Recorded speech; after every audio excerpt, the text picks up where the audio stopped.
ሰላም ሰላም ውድና የተከበራችሁ የጅማ ሚዲያ ቤተሰቦች እንዴት ናችሁ? ሰላማችሁ በዘት ተረፍረፍ ይበልልኝ። እኔ ጋር ሁሉ ሰላም። በስደት ላይ አንዳንድ ነገሮችን እስኪ እናሰማችሁ። ህይወታቸው ያለፉ ወንድምና እህቶቻችን በጣም ብዙ ናቸው። ግን በአንድም በሌላም የሚያሳዝነው ነገር ደግሞ የነፍሴ እንግዲህ በስደት ላይ በሳውዲ አረቢያ የምናውቃት የሁለት ልጆች እናት በድንገት ህይወቷ አልፏል። ስለዛም እንዴት አለፈ የሚለው ባልየው ካለው እስኪ ተነስተን አንዳንድ ነገሮችን አብረን እንስማ።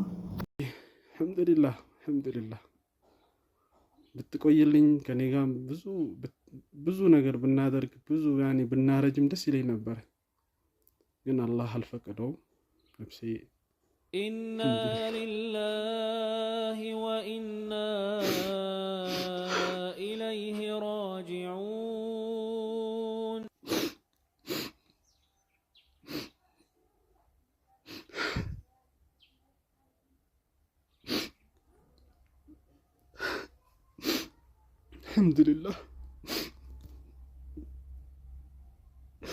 አልሐምዱሊላህ እንግዲህ እሷ ከሆን ባል አጠገቤ የለችም፣ ወደ አኽራ ሄዳለች። እንግዲህ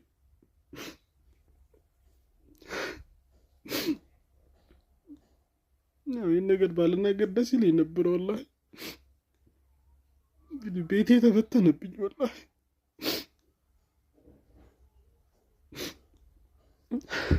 ሙሳፊር ሆንኩኝ። ወላሂ ላዚም ሙሳፊር ነው ሆንኩት።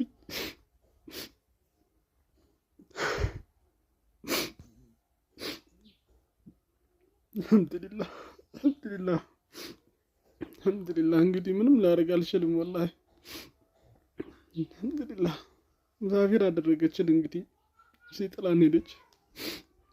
ልጆቼንም የቲም አደረገችብኝ። አላህ የፈለገውን ያደረገው።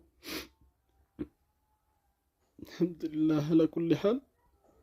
እንግዲህ ሁላችሁም ዱዓ አድርጉላት፣ በዛላችሁ አቅም ያስታወሳችኋት ቁርአን ቁሩላት። እንግዲህ ከእናንተ ጋር ብዙ ጊዜ ብዙ ነገር አሳልፈናል።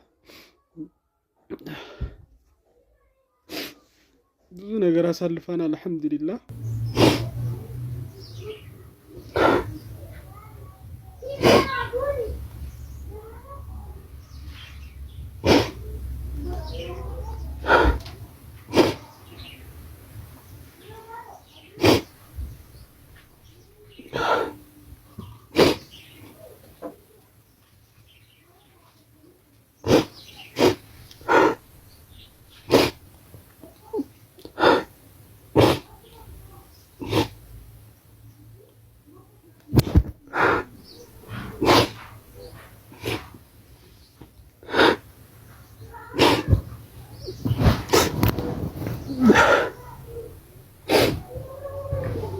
አልሐምዱሊላህ አላኩል ሐል። አልሐምዱሊላህ አላህ ጀነት ያርጋት፣ አላህ ጀነት ያርጋት፣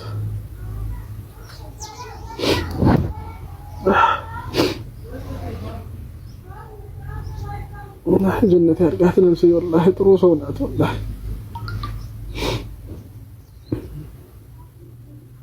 አሽሙድ እንኳን የማይገባት ወላሂ ላዚም ግልጽ ነው የምትፈልገው። ሁሉ ነገር ግልጽ ነው። በቃ መናገር የምትፈልገው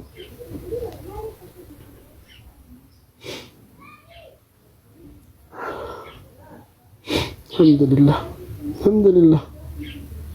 ግን እባካችሁን ሁላችሁም የሷ ፎቶ የሷ ቪዲዮዎች ካላችሁ እንግዲህ በድንገት ነው ህይወቷ ያለፈ። ሁላችንም እናውቃታለን። የአፋር ትውልዶች ናቸው እነዚህ ጥንዶች ማለት ነው። በሳውዲ አረቢያ ለብዙ ጊዜ ቆይተዋል። ሁለት ልጆች አፍርተዋል። እንዲሁም ወደ ሀገር ገብተዋል። እሱ ደግሞ የተመላለሰ እቃ ምናምን ይነግድ ነበረ። በእነዚህ ህይወት ውስጥ ያለች እኛ ስደተኞች እንግዲህ መጨረሻችን ይሄ ነው። ምንድነው ስለ አሟሟቷ እሱ የተናገረው መግቢያ ላይ ያሳየው መቃብሯን ነው። አናምንም ፕራንክ ምናምን ነገር ስለሚሰሩ ውሸትህን ነው አናምንም፣ አውቀህ ነው የመጣኸው ከሚዲያ ስለጠፋህ ነው ሲሉት ማለት ነው። አይደለም እውነቴን ነው ብሎ ከዛም መቃብሯን ሁሉ ነው ያሳየ ማለት ነውና በጣም ያሳዝናል። ልጆቿን ጥላ አሰባችሁት? በስደት ተንከራተን የኛ ኢትዮጵያን መጨረሻ የስደተኞች መጨረሻ ይሄ ነው። በቃ ወለድንም አገባንም ምንም አልንም የመጨረሻው ሞት ሲሆን በጣም ቅስማችን ይሰብራል። ምንድነው ለሷን ለሞት ያደረሳት? እሱ እንደተናገረው ምግብ አትበላም። ሳውዲ ያለች ጀምራ ለእኔና ለልጆቿ ነው ስትኖር የነበረው እና በዛ ጉዳት ደረሰባት። ከዛም በድንገት እንግዲህ አልታመመችም። ሕክምናም ሂዳ ታማ ምናምን ተኝታ አይደለም፣ በድንገት ነው ልቧ ጸጥ ያለችው ማለት ነው። ምንድነው ይሄ? ከምግብ ከጉዳት የተነሳ ማለት ነው። እና እኛ ኢትዮጵያውያን ችግር አለብን። ምንድነው ችግራችን? ስራ ሳንጨርስ ምግብ አንበላም። መጀመሪያ ጨርሰን ነው። ሌሎች ዜጎች እኮ ሆዳቸውን ነው የሚያስቀድሙት።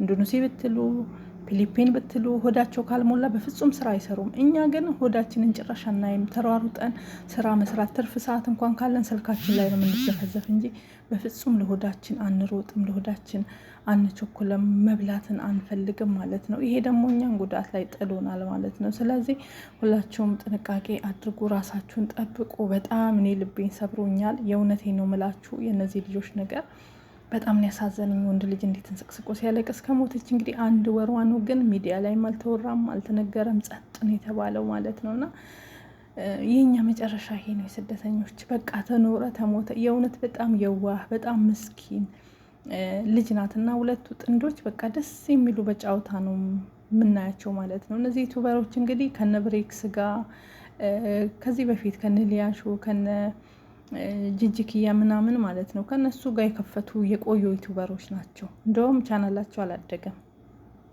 እንደ መቆየታቸው ማለት ነው። እና እኛ ራሱ ከነሱ ቁጭ ብለን ስናይ የነበሩ ዩቱበሮች በጣም ጎበዞች፣ በቃ ሰዎችን ፈገግ የሚያደርጉ ከብሔር ከምናምን የጸዳ ነው። አሁን ግን ሁሉንም ቪዲዮ አጥፍቶታል። እሱ ገብታችሁ ብታዩ 2 ቪዲዮ 3 ሾርት ያለው ሌላውን እንዳለ አጥፍቶታል። አብረው የነበሩትን ቪዲዮን አንስቶታል ማለት ነው። ፕራይቬት አድርጎት ሳይሆን ጭራሽ ድሌት ነው የተደረገው። በጣም ያሳዝናል። እና በቲክቶክ በተለያየ ነገር ያለው የእኛን ቪዲዮ ባካችሁ አጥፉልን፣ የእሷንም ፎቶ አጥፉልን። እንደኔ ግን ማለት ነው ማጥፋቱ መብቴ አይሆንም። ለምንድን ነው ካላችሁ ስለጠፋ ስላልጠፋ አይደለም ይሄ ነገር ማለት ነው። እንደውም ቪዲዮን ባያጠፋው ቪዲዮን ቢመልሰው ነው ብዬ ማስበው። ለምንድን ነው ካላችሁ ማስታወሻ ነው፣ የለፋችበት ነው። ልጆቿ እናታችን ማናት ምንድናት ሲሉ አድገው በኋላ እዛ ጋር ያዋታል። እናታቸው ምን አክል ተጫዋች እንደሆነች እናታቸው ምን እንደሆነች እና እንደኔ ባይጠፋ ብዬ ነው ማስበው ማለት ነው። እሱ ግን ቪዲዮውን ፎቶ አጥፉልኝ እያለ ነው። ሰዎች የህፃኖቹን ሳይቀር እያመጡ ቪዲዮ እየሰሩበት ነው፣ የልጆቹን ፎቶ ሁሉ ሳይቀር ማለት ነው። እና ቪዲዮ እየቆራረጡ በጣም ያሳዝናል። ነፍስ ይማር። በቃ ተኖረ ተሞተ። ይሄ ነው የኛ ኢትዮጵያን መጨረሻችን ማለት ነው። እግዚአብሔር አምላክ ይሰውራችሁ ይሰውረን። የእውነት ልቤን በጣም ነው የደነገጥኩት፣ በጣም ነው ያመመኝ ስለዚች ምስኪን አሟሟት ማለት ነው። ምክንያቱም በቃ ሳያልፍላት እንደተንከራተተች እንደዚህ እንደሆነች ህይወት ሲያልፍ በጣም ነው የሚያሳዝን። ይህ ነው የኛ መጨረሻ እና ራሳችሁን ጠብቁ። ምግብ በሰዓት ብሉ። ምግብ የሚባል ነገር የለም። ጭራሽ ደክማለች አለ እሱ። አትበላም ምግብ ስራ ይሄን ጨርሼ ነው የምትለኛን አብለታ ጭራሽ ወደ ምግብ አትሄድም። በዛ በድካም የተነሳ ካለ ህመም ካለምን በድንገት እኔ ማመን አቅቶኝ ትነሳለች። አውቃ ነው አሁን ትነሳለች እያልኩኝ መቃብሩን ሁሉ ያክስቷ ልጅ አለ ይኸው መቃብሩን እላለው። አያሳዝንም?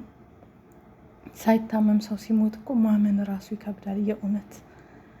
እና በጣም ልቤን የሰበረኝ። ሁላችሁም ራሳችሁን ጠብቁ በተቻላችሁ አቅም። ቢያንስ በሰዓት ምግብ ብሉ። እኔ ያው እንደዛ ላለው እንጂ እኔም ያው ነኝ። እኔም ሳልጨርስ ብሞት አልበላትም። 9 ሰዓት 10 ሰዓት በኢትዮጵያ ሲሆን ገና ሻይ አፍልቼ ነው ቁርስ የምበላ። ስራዬን ጨርሼ ጽዳቴን ጨርሼ ከዛም ትርፍ ሰዓት ሳገኝ ስልኬ ላይ ነው የሆነ ነገር ለመስራት ነው መሯሯጠው፣ ምግብ ሳልበላ ማለት ነው። ከዛ ቀኑን ሙሉ ካለ ምግብ ዋልኩ ማለት ነው። ይሄ ይጎዳናል። ግን ምን እናድርግ? በቃ እኛ ኢትዮጵያን ለሆዳችን አልተፈጠርንም ማለት ይቻላል። እግዚአብሔር ልቦና ይስጠን። እናንተን የሚጠብቃችሁ እኛን የሚጠብቀን ወንድማችን እግዚአብሔር ያጽናክ። ሚስትንም በአጸደ ገነት ያኑራት። እህታችን ነፍስ ይማር። በቃ ተኖረ ተሞተ። ይሄ የሆነ ህይወት ያሳዝናል። በተለይ ልጆቹ ያሳዝናሉ። ቢያድጉላት እንኳን ጥሩ ነበረ። ገና አንድ ፍሬ ልጆች ያውቅ ነበር። በጣም ጂጂ ታውቃለች፣ ጂጂ ኪያ ታውቃለች፣ ወርቄ የምትባል ታውቃለች። ብዙ ኢትዮጵያ ያሉት በጣም ብዙ ልጆች ያውቃሉ። ይሄ መረጃ እንዳይወጣ ስለተሸፋፈነ ይሄን መረጃ ሊያ ጋም ስለደረሰ ሌሎቹ ጋም ስለደረሰ ይሄ መረጃ ከሌላው የበለጠ ሊያ ተቀባይነት ስላላት እንዳይወጣ ስለተፈለገ አካውንቷ ሊዘጋ የተፈለገው በዚህ ነው እንጂ በሌላ በምንም አይደለም። ገና ደግሞ ሙሉ ብዙ ነገር አለ፣ ብዙ ነገር ገና። ቆይ ጃኒ መሸጧን የሚያውቁ ሰዎች ለምን በዛ ሰዓት አላወጡትም? ይሄንን ወሬ ነው የምንድን ነው የሚባለው? የአንዳንድ የሰው ነፍስ ስትገይ ወይ ደግሞ የሰው ነፍስ ስታጠፊ እውነት ለትንሽ ጊዜ ነው ተሸፍና የምትቀረው። ገባሽ አይደለ? ከዛ በኋላ ግን እውነት የዚች ልጅ ደም ትክክል ከሆነ እየወጣ ነው፣ ይወጣልም። ገና የራሳቸው ነገር አለ። ጂጂክያም አለችበት ይባላል፣ ሸፍነዋለች። እሷም እያለች ነበር ጂጂክያ አወጣዋለሁ እያለች ነው። ትናንትና የተሸፋፍነው ነገር ዛሬ እየወጣ ነው። ሲቀጥል ደግሞ ጃኒ የምትባለው አንድ ወጣትን ራሱ አሳስራለች ይባላል። ይሄም ገና መረጃ ይወጣል፣ ቀስ እያለ መረጃ ይወጣል። እነሱ የፈለጉት እንደዚህ አይደለ እንግዲህ ገጥመዋል፣ እስከ መጨረሻ ይቀጥሉበታል። ሊያ ተናግራለች ዛሬ ነገ እኔን ታመሰግኑኛላችሁ ብላለች። ነገ እናመሰግናታለን። ዛሬ ሄዶ ሪፖርት ያደረገ ፍቅር አንዴ ሊያ እንዴት አወቀች? 12 ዓመት ልጅ መገደሉን ሊያ እንዴት አወቀች? ሊያ በምንም አታውቅም። እኛ ግን በሌላ ነገር አውቀን ነው። እኛ እንደሚመስለን እሷ የምታውቀው ነገር ስላለ እንዲዘጋባት የማውቀው ነገር እንዳላውራ ስለተፈለገ ነው ብላ እኮ ተናግራለች። እኛ ደግሞ በምናውቀው በኩል ደግሞ አውቀናል። ገባሽ? እሷ ኢትዮጵያ ስለሆነች ያንን ነገር እንዳታወራ ተዛተ ምናምን። እኛ ደግሞ ከኢትዮጵያ ውጭ ነው። ወንድ ሆነ ይጠይቀን እናወጣዋለን። ነገ ደግሞ እንለጥፍ። ፊት ለፊታችሁ መቅረብ አልችልም፣ ግን ከዚህ ሙሉ ወጥቼ እውነታውን መጥቼ እስከነግራችሁ ድረስ ይሄ እውነት እኔ ሴቱኝ እንደዚህ አድርጌ ከሆነ ኢትስ ኦኬ፣ ችግር የለውም። ግን እውነታው እሱ አይደለም። ምን አውቃ ነው? ምን ላይ ደርሳ ነው? ለምን ምክንያት ዩቱብ እንዲዘጋ ተፈለገ? እናንተ ይግባችሁ። ምክንያቱም በቃ ይግባችሁ። የሴት ተከላካዮች፣ የሴት ተቃዋሚዎች በዚህ ደረጃ አርገው የመጡበት ሪዝም በጣም ያናዳል፣ ያስከፋል። ማሸነፍ አይደለም ባይዘው አሸንፈውኝ እንዳይመስላችሁ። ነገ እመጣለሁ፣ በጣም በሚገርም ኃይልና በሚገርም ፓወር እመጣለሁ። ግን አሁን እውነት ማለት ሴትን በዚህ ደረጃ አጥቅታለች ብለው የመጡበትና እነሱ ተቀባይነት ለማግኘት የመጡበት ስትራቴጂ እኔ አልቻልኩትም። እውነት ልንገራችሁ፣ እውነት እግዚአብሔር ምስክሬ ነው። እንዴ ስማሙል ኤኒዌይስ የምነግራችሁ ነገር እኔ እንደ ልጅ ማኛ ከሚዲያ አልጠፋም፣ እመጣለሁ። ያናደደኝና እምቤን ያስፈሰሰኝ እልህ ነው እንጂ በፍጹም ጌታን ቆይ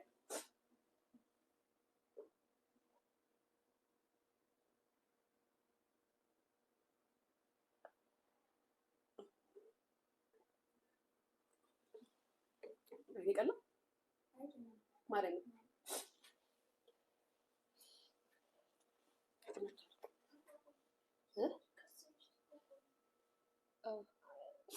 ጌታ አይኔ መንበይ ማለት ነው። ታላሳያችሁ ግን ይኸውላችሁ ይሄ አለው። አሁንም ታሰረች ምናምን ሲባል ነው የገባሁት።